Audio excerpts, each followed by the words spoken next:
কি গো গিন্নি, এটা কিসের ফর্দ? কোনো অনুষ্ঠান হবে নাকি? বিয়ে হবে গো। বিয়ে? কার বিয়ে? ভগবান শিবের সাথে দেবী পার্বতীর বিয়ে। সামনে শিবরাত্রি, মনে নেই? হ্যাঁ, তা মনে আছে, কিন্তু এই ফর্দটা কি জন্য গিন্নি? আমি শিবরাত্রির দিন বিকেলে বাবার মাথায় দুধ ঢালতে যাব, তাই তোমাকে আগে থেকে লিখে দিলাম কি কি লাগবে। সব আগে আগে নিয়ে আসবে। হ্যাঁ, দেখি কি লেখা আছে। দুধ 1 সের, গঙ্গা জল, নারকেল, ঘি, মধু, দই, সন্দেশ, রসগোল্লা, আকন্দ ফুলের মালা, ধূপ, মোমবাতি, 108টা বেলপাতা, ধূত্র ফুল, নীলকণ্ঠ ফুল, লাল পাড় সাদা পাটের শাড়ি। ওরে বাবা, এত কিছু!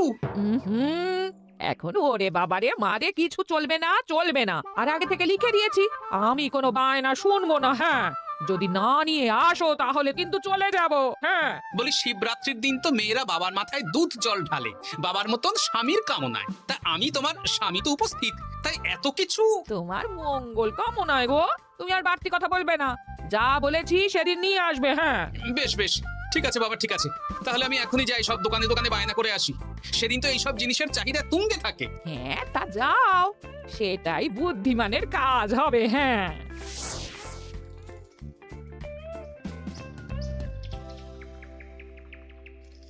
আরে এই তো পুটির বাবা, সকালে রাজসভায় গিয়েছিলে কিন্তু তেমন কোনো কথা হলো না। হ্যাঁ গোপাল দাদা, এখন কি যে করি।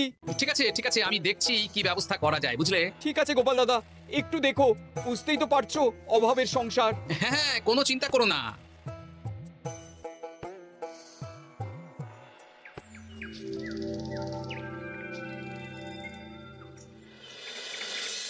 আচ্ছা, আজ তাহলে শিবরাত্রির আয়োজন নিয়ে আলোচনা হোক। মহারাজ, এসব নিয়ে আপনি চিন্তা করবেন কেন? আরে আমার মতন একজন মন্ত্রী থাকতে আপনার মাথা ঘামানোর কোনো দরকারই নেই। না না মহারাজ, একদম মন্ত্রী মশাইকে দায়িত্ব দেবেন না। উনি প্রত্যেকবার দায়িত্ব নিয়ে সব তালগোল করে দেন, আর সব শেষে বলেন আমার ভুল হয়ে গেছে, আমাকে ছেড়ে দিন। এই গোপাল গোপাল, একদম বাজে কথা বলবে না। আমি এখন ভালো হয়ে গেছি। ভালো না কালো? মহারাজ মহারাজ, আপনি আমাকে দায়িত্ব দিন, আমি সব সামলে দেব। সব কাজ সবাই মিলে করলেই তো ভালো। পুজো পাঠের দায়িত্ব আমার, বাকি আমি জানি না। সে ঠিক আছে, কিন্তু পুজোর জোগাড় অনেক দায়িত্ব, সব হিসেব করে কেনাকাটা করতে হয়। সবচেয়ে বড় ব্যাপার, তার জন্য সৎ হতে হয়। আমি কি অসৎ নাকি? আমি সব দায়িত্ব নেব। না, আমি নেব। আমি নেব। আমি। আহ, চুপ চুপ, একদম চুপ। গোপাল দায়িত্ব নেবে না মন্ত্রী, সেটা তো বিচার করতে হবে। কিভাবে বিচার করবেন মহারাজ? হ্যাঁ, একটা বুদ্ধির পরীক্ষা নেওয়া হবে। আমি এখন গোপালের চেয়ে অনেক বুদ্ধিমান হয়ে গেছি। তাহলে তো ভালো, তুমি গোপালের বুদ্ধির পরীক্ষা নাও। যদি গোপাল জিতে যায় তাহলে গোপালই দায়িত্ব পাবে, নইলে তুমি। ঠিক আছে, আমি এক্ষুনি প্রশ্ন করছি। হ্যাঁ হ্যাঁ, করুন করুন। হ্যাঁ, এমন কি জিনিস যা তুমি যতই খাও পেট ভরবে না? বাবা, মন্ত্রী কি প্রশ্ন করলে? গোপাল, বল বল বল। এবার জমবে মজা। বেশ, তাহলে বলি। হ্যাঁ, বলো বলো। উত্তর হলো বাতাস। যতই খাও পেট ভরে না। গোপালের কি বুদ্ধি!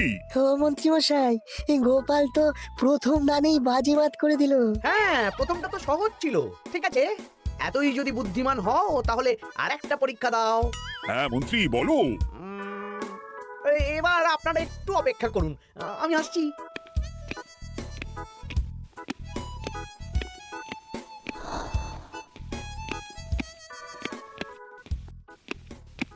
এই তো মন্ত্রী এসে গেছে, আবার হাতে একটা খাঁচা। এই না গোপাল, এই খাঁচায় একটি অদৃশ্য মুরগি আছে। তুমি যদি বুদ্ধিমান হও তবে এর মাংস রান্না করে আজ নৈশভোজে মহারাজকে খাওয়াতে হবে। যদি না পারো, দায়িত্বের দও পাবে না। বেশ, তাহলে দিন, আমি রাতেই আসছি, রান্না করে নিয়ে আসছি। আপনারাও সবাই হাজির থাকবেন কিন্তু। এই সেরেছে, গোপাল যে এখনো এলো না। গোপাল নির্ঘাত ফেসেছে। এই তো চলে এসেছি। এ কি গোপাল, তুমি তো খালি হাতে। মাংসের ঝোল রেঁধেও এনেছি। ওই গোপাল, অদৃশ্য মুরগির ঝোল কোথায়? হ্যাঁ, কোথায় গোপাল? মহারাজ, অমন সুস্বাদু মুরগি আমি আগে কখনো খাইনি।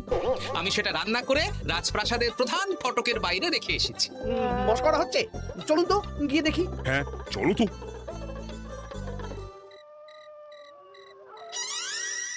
এ কি, এখানে তো কিছুই নেই, আমি তো দেখতে পাচ্ছি না। কই, আমরা তো কেউ কিছু দেখতে পাচ্ছি না।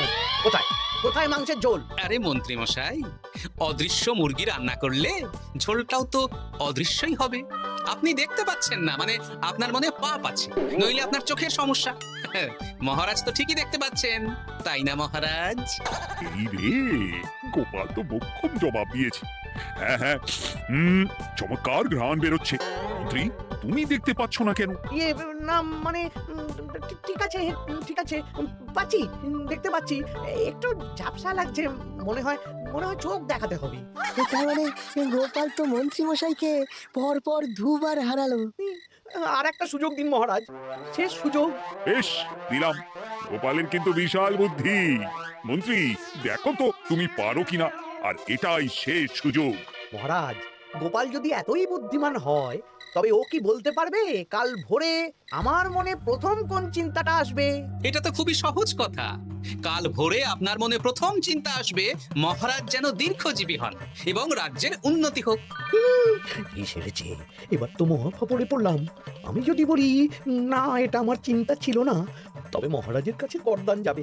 আর যদি বলি হ্যাঁ, তবে গোপালের বুদ্ধির কাছে আমাকে হার মানতে হবে।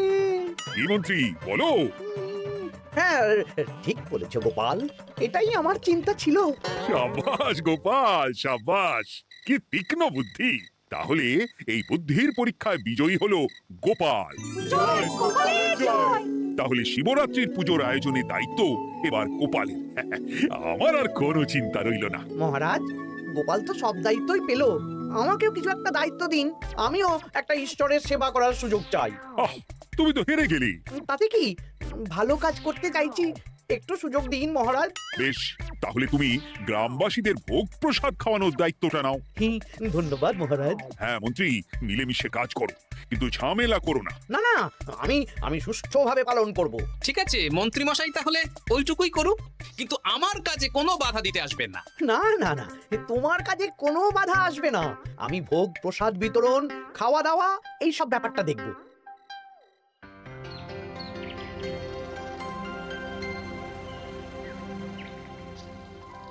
বলুন মন্ত্রীমশাই, সকাল সকাল ডেকে পাঠালেন।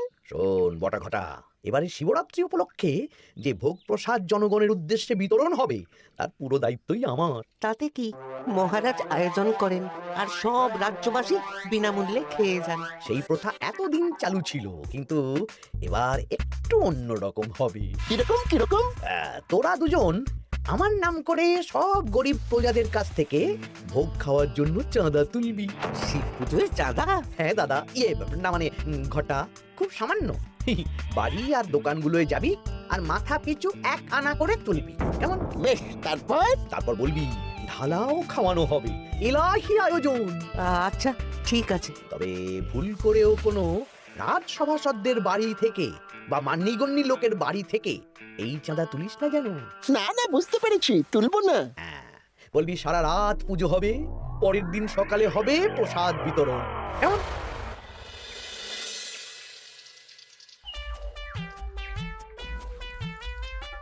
বলা, এবারে শিবরাত্রি উপলক্ষে যে পূজা হবে তার ভোগ প্রসাদ খাবে তো? নিশ্চয়ই নিশ্চয়ই। এবারে সব দায়িত্ব মন্ত্রী মশাইয়ের, এলাহি আয়োজন। তা তোমাদের বাড়িতে কতজন সদস্য? আমি আর আমার গিন্নি দুজন। তাহলে দুয়ানা দাও, 1 আনা করে দুজন। আবার অর্থ দিতে হচ্ছে? হ্যাঁ, এলাহি আয়োজন, তাই এই সামান্য অনুদান। আচ্ছা বেশ, এই নাও 2 আনা। চিন্তা করো না ভোলা, এমন খাওয়ানো হবে না।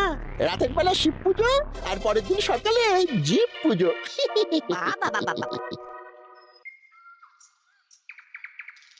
সব দোকানে দোকানে আমি যাচ্ছি, আর তুই লোকজনের বাড়ি বাড়ি যা। বেশ। রে, কত হলো? অনেক হয়েছে মন্ত্রী মশাই, এই দেখুন। বাবা বাবা বাবা, 1 আনা করে নিয়েই তো থলে ভরে গেছে। হ্যাঁ, এবার হবে মাছের তেলে মাছ ভাজা। মহারাজও ভোগের আয়োজনের জন্য আজকে মোহর দিয়ে দিয়েছেন। তার মানে তো আপনার মুনাফাই মুনাফা, লাভই লাভ। আমাদেরকেও কিছু দিন। দেব, এখনো কাজ বাকি আছে।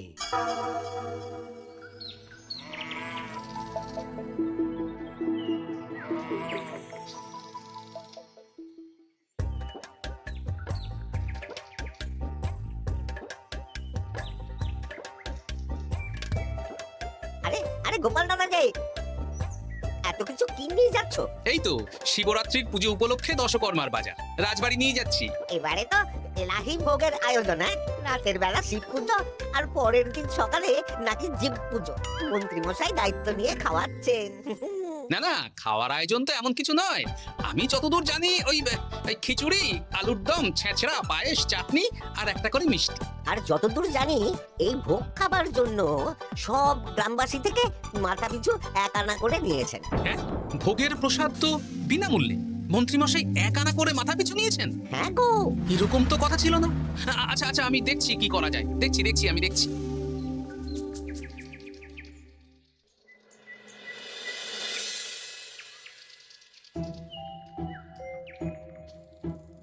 ভায়া, বলছি তোমার কাছে মন্ত্রীমশাই এসেছিলেন? হ্যাঁ, চালের বায়না করে গেলেন। তা কি চালের বায়না করলেন? খুবই সাধারণ চাল।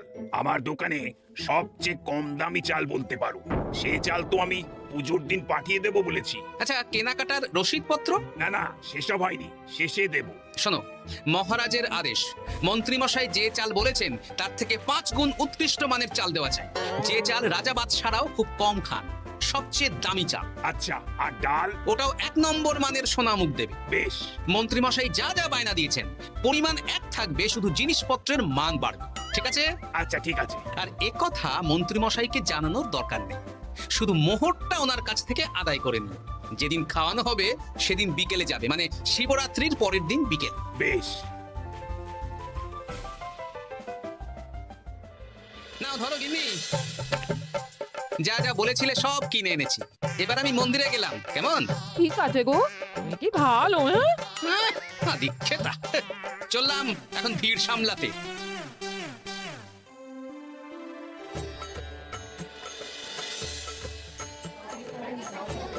একটু সারিবদ্ধভাবে দাঁড়ান, আপনারও সুযোগ আসবে। বাবা কাউকে ফিরিয়ে দেবে না। দেখো মন্ত্রী, দেখো গোপাল কি সুন্দর ভিড় সামলাচ্ছে।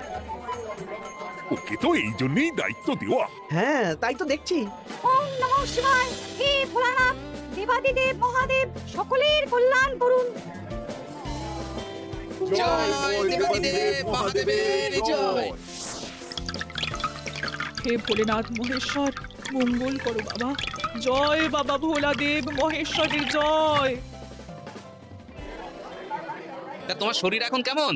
এই তো বেশ ভালো আছি। সবই তোমার জন্য। তুমি না সাহায্য করলে ওই ওষুধ আমার পেটেই পড়তো না। না না, আমি তো নিমিত্ত মাত্র, সবই মহাদেবের ইচ্ছে। জয় বাবা মহাদেবের জয়। চলি গো। কাল ভোগ খেতে তাড়াতাড়ি চলে এসো। জয় দেবাদিদেব মহাদেবের জয়।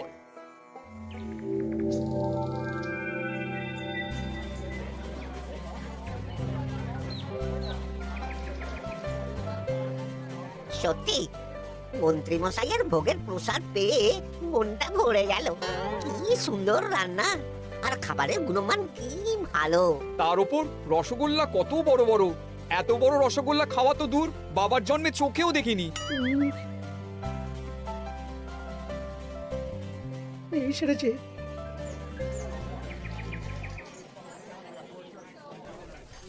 এই যে পাচক ঠাকুর, শোনো। বলুন মন্ত্রী মশাই, আজ আমি খুব খুশি। কেন? আপনি মহান। কেন? মানে আপনি যে চাল পাঠিয়েছেন সে চালে রান্না করা আমার স্বপ্ন ছিল। কি গন্ধ, কি গুণমান, রাজা বাদশাদের চাল বলে কথা। আমি তো খুব সাধারণ মানের চাল দিতে বলেছিলাম, 30 আনা সের মূল্যের চাল। কেন, নবাব বাদশাদের ঘরে এই চালটা থাকে। তাই? কোথা থেকে এলো? কেন, চালের দোকান থেকে এসেছে। মিষ্টিও দারুণ, রসগোল্লা তো নয়, যেন যেন একেবারে বড় বড় রাজভোগ। কি আকার, কি গুণমান, কি স্বাদ। দেখুন দেখুন দেখুন। বাবা, ভোলা এত বড় রসগোল্লা দিয়েছে। ঠিক আছে, যা হচ্ছে হতে দে। আমি তো চিন্তায় পড়ে গেছি।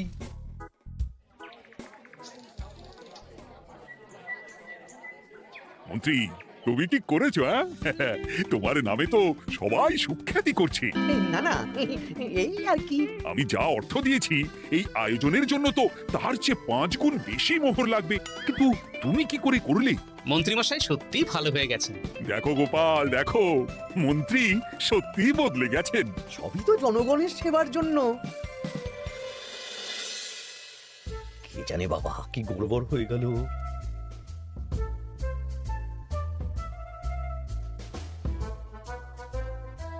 মন্ত্রী মশাই, বকেয়া পাওনা নিতে এলাম। আপনার মোট হয়েছে চালের 350 মোহর, মুগ ডালের 250 মোহর, আর মশলাপাতি 100 মোহর। হ্যাঁ বলো কি? মন্ত্রীমশাই ওই আপনার মোট বকেয়া 300 মোহর। আর আমার এই 150 মোহর। হ্যাঁ, চলুন মহারাজ, একটু মন্ত্রী মশাইয়ের বাড়ির দিকে ঢু মেরে আসি। চল। চলুন ওনাকে গিয়ে ধন্যবাদ জানিয়ে আসি। এই না না না, আরে আরে আমি কি করে দেব? আমি কি চন্দ্রমুখী আলু দিতে বলেছিলাম? আমি কি করে দেব? না না, ও আপনাকে দিতেই হবে। হ্যাঁ, কি বলছো মন্ত্রী? তুমি এত ভালো কাজ করেছো, এত বড় মুখ করে সকালে বললে যে সবই জনগণের সেবার জন্য। আরে আমি কিভাবে জানবো যে এত খরচ হয়ে যাবে? কেন মন্ত্রী মশাই, আপনি তো গ্রামবাসীদের থেকে অর্থ নিয়েছেন, মাথা পিছু 1 আনা করে। হ্যাঁ মানে এসব তো কথা ছিল না। এই সেরেছে, গোপাল কি করে জেনে গেল? এসব কথা কি আর চাপা থাকে? আর সেই জন্যই তো আপনি ভালো মানের খাবার খাইয়েছেন। সত্যি তো, যে মানের খাবার খাওয়ানো হয়েছে তা কৃষ্ণনগর কেন, আশেপাশের কয়েকটা নগরের লোকও এই জিনিস চোখে দেখেনি, আর তাই তুমি অর্থ আদায় করেছো। না মানে আমি বুঝতে পারছি না, আমার অনুমতি ছাড়া এগুলো হলো কি করে? মন্ত্রী মশাই, বকেয়া পাওনা দিন, নইলে খারাপ হয়ে যাবে বলে দিচ্ছি। হয়ে গেল, আমি ভিখারি হয়ে গেলাম। অগিন্নি, মোহরের থলেগুলো নিয়ে এসো, গয়নাগাটি নিয়ে এসো। আমাকে পথে বসিয়ে দিল। কে কে আমার এত বড় সর্বনাশ করলো? আমি মন্ত্রী মশাই, আমি। আপনি যখন চাঁদা তুলে ভালো খাওয়াতে চাইছেন, তাই সবচেয়ে ভালো খাওয়ানোর ব্যবস্থা করে দিলাম, তাও আবার আপনার ঘাড় ভেঙে। আমার সর্বনাশ হয়ে গেল। জয় মহাদেবের জয়।